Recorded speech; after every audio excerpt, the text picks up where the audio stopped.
Един от основните участници на изложението Bata Agro в Стара Загора, фирма Фермер 2000, както винаги се представи с впечатляващи модели на световния бранд Масей Фергюсън.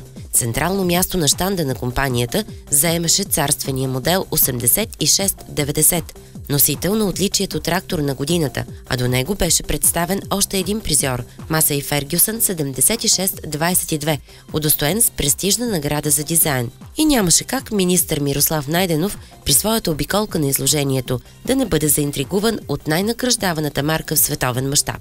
Един от официалните гости на Bata Agro 2012 беше Фредерик Моро, бизнес менеджер в Масей Фергюсън.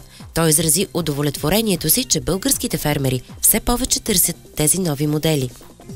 Ние подновихме нашата гама трактори, сега лансираме 76-та серия. Това е резултат от много усилена работа от страна на нашите инженери. Последните иновации следват европейското законодателство и затова двигателите на машините са SISU Power TR3B и в тях е внедрена технологията селективна каталитична редукция от второ поколение.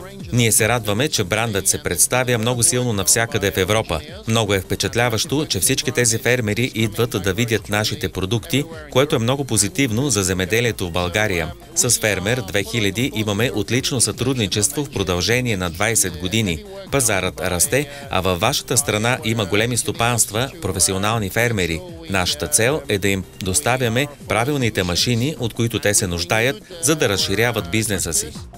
Според Шайлев, който е член на борда на директорите на Фермер 2000, най-важното за успеха на компанията е това, че най-добре разбира нуждите на клиентите. Затова и оказва помощ при финансирането им, когато искат да направят инвестиция в агротехника. Едно от нашите най-големи предимства е, че имаме международен мениджърски екип, който знае какво се случва в земеделието по света и е готов да посреща предизвикателствата на настоящето. Въпреки че пазарът в България е малък, тук има фантастични традиции в земеделието, хората знаят как да произвеждат от земята. Ние сме тук да ги подкрепиме и да им предоставяме най-добрите машини. Другият водещ бранд за старозагорската фирма е Милър. Министър Найденов с удоволствие прие поканата на изпълнителния директор на Фермер 2000 Димана Страхинова да се запознае и с внушителната самоходна пръскачка.